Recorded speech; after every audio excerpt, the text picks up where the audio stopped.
हम बिहार में पलायन खत्म करने की राजनीति कर रहे हैं, हम बिहार में भ्रष्टाचार कैसे खत्म हो उसकी राजनीति करना चाहते हैं।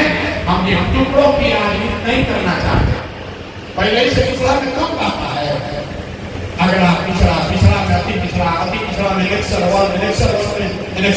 वन के अंदर कर्पूरी दीवाना इलेक्शन वन, ये नीतीश दीवाना इलेक्शन वन।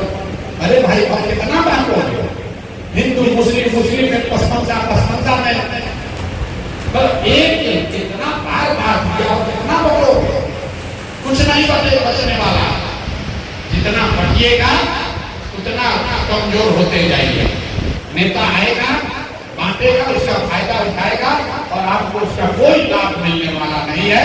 तो हम बांटने की राजनीति नहीं करते हैं, डराने की राजनीति नहीं करते हैं। जो सही लग रहा है कि भाई बिहार को सुधरना है तो यहाँ पढ़ाई होना चाहिए, बिहार को सुधरना है तो यहाँ रोजगार होना चाहिए, बिहार को सुधरना है तो यहाँ भ्रष्टाचार कम होना चाहिए। इतना चीज होगा तो हर समाज को फायदा है। अगर यहाँ पर पढ़ाई की व्यवस्था हो जाए तो मुसलमान सबसे बड़ी आबादी है, तो सबसे ज्यादा बच्चे किसके पढ़ेंगे? मुसलमानों के पढ़ेंगे। अगर यहाँ से पढ़ाई रुक जाए तो सबसे बड़ा फायदा किसको होगा? अभी पिछड़ों को होगा, क्योंकि 35% पिछड़ा है तो सबसे ज्यादा उसी के बच्चे तो बाहर आ रहे हैं मजदूरी करने। अगर यहाँ बढ़िया पढ़ाई होगा तो दलितों को फायदा होगा, क्योंकि सिर्फ 3% दलित ही बिहार में 12वीं क्लास पास करते हैं। सिर्फ 8% मुसलमान ही 12वीं क्लास करता है, 5% से कम अति पिछड़ा 12वीं पढ़ता है। अगर यहाँ पढ़ाई सुधरेगा तो सबसे ज्यादा इन्हीं समाज के बच्चों को फायदा होगा जो हाशिए पर है।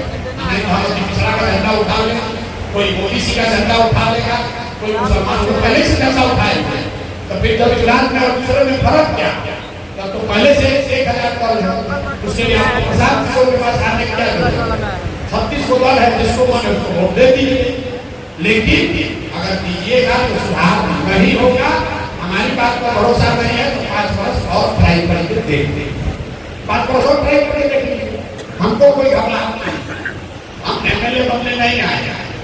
एमएलए मंत्री बन के जितना लोग नाम पैसा शोहरत कमा सकते हैं उससे बहुत ज्यादा भगवान ने हमको पहले दिया। कोई गौरव कोई अभिमान नहीं है, लेकिन ये बहुत ज्यादा भगवान ने दिया है। अब उसका वापस करने आए हैं, कुछ लेने नहीं आए हैं, कुछ बनने नहीं आए हैं, यहाँ बनाने आए हैं। और आप लोग इतना ही कहेंगे अंतिम बात कि मेरे भाई परिणाम क्या होगा इसकी चिंता किए बगैर, चाहे आप गीता और ऋग्वेद पढ़े या इस्लाम पढ़े, परिणाम की चिंता किए बगैर सभी के साथ रहना ही इस्लाम भी बताता है और गीता भी यही बताता है।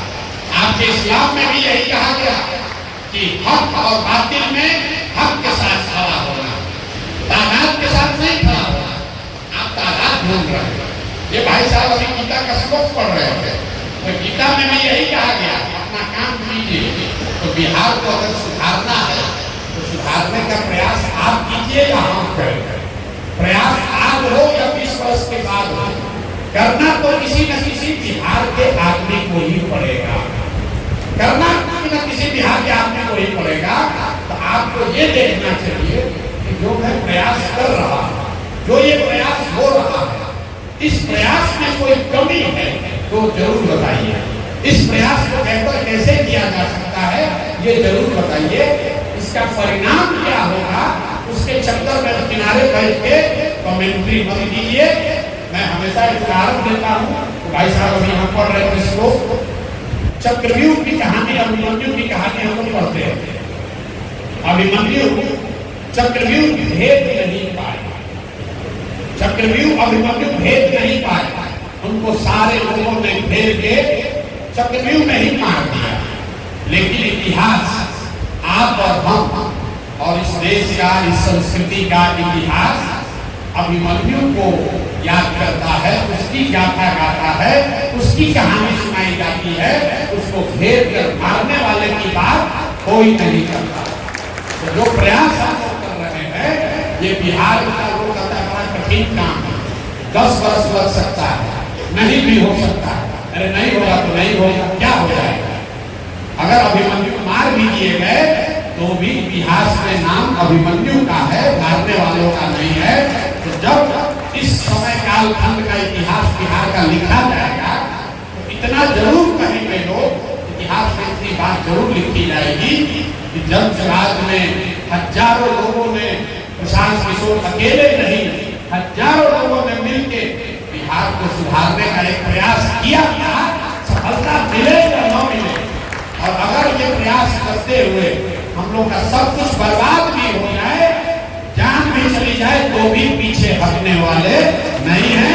तैयार कर लीजिए कि आपको इस चक्रव्यूह को, इस गरीबी के चक्रव्यूह को भेदने वाले के साथ रहना है कि जो भेद रहा है उसको भेद कर मारने वाले के साथ रहना है। तैयार कर लीजिए और उसके बाद जो समझ में आए वो निर्णय लीजिए। हम आपका पलायन कैसे होगा, सुधरेगा, शिक्षा कैसे सुधरेगा, हर सवाल का जवाब पिछले 2.5 वर्ष में हर दिन दिया। और आप अपना नंबर दे दीजिए, आपको YouTube पर भेज देते हैं, उसको देख लीजिए। अगर सेटिस्फैक्शन न हो तो फिर आकर पूछ लीजिएगा, लेकिन इसलिए सवाल मत पूछिए कि आप घर से वही तैयारी करके आए, आप चाहे कि प्रशांत किशोर को सबक सिखा दें। हम देखिए ना, हम तो बताते हैं कैसे होता है। मेरे भाई, ये लोगों ने कोशिश करके देख ली, 2.5 वर्ष से हम बिना किसी सुरक्षा के, बिना किसी गार्ड के 2.5 वर्ष से गांव-गांव गए और लोगों ने खट्टा, मीठा, अच्छा, कठिन, सरल, सब तरह के सवाल पूछे हैं। 2.5 वर्ष से सबका जवाब दे रहे हैं। कोई ऐसा जवाब नहीं है जो नहीं दिया गया है, जो इंटरनेट पर उपलब्ध नहीं है। आप उसको देखिए और देखकर आगे क्या करना है उस पर निर्णय कीजिए।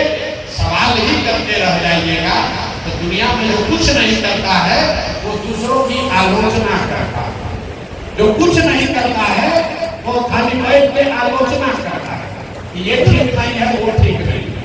आप देखते हैं क्रिकेट, विराट कोहली खेल रहे हैं, किसी बॉल पर आउट हो गए, जो करोड़ों लोग देखता है अपने घर में बोलता है हम रहते हैं इसको कैसे मारते। अरे भैया, जो मार रहा है वो विराट कोहली है, तुम बाहर बैठ के कमेंट्री कर रहे हो। कमेंट्री करने वाला विराट कोहली, सचिन तेंदुलकर नहीं बन सकता है। आपके सुझाव का, सवाल का, आपकी चर्चाओं का महत्व है, वो रोज सुनते हैं, सुनेंगे, लेकिन सिर्फ सवाल करना ही जीवन का उद्देश्य नहीं होना चाहिए। कुछ अच्छा करने का प्रयास करना जीवन का उद्देश्य होना चाहिए। उस प्रयास को करते हुए कुछ मन में सवाल भी आए तो सवाल पूछिएगा, तो आपके सवाल में वो गंभीरता भी होगी, उसमें वो तथ्य भी होगा, वो सत्यता भी होगी, जिसका जवाब देना जरूरी होगा। तो बहुत देर हो गया, अब आप लोग यहाँ खाना वाना खाइए, हमको भी जाना है।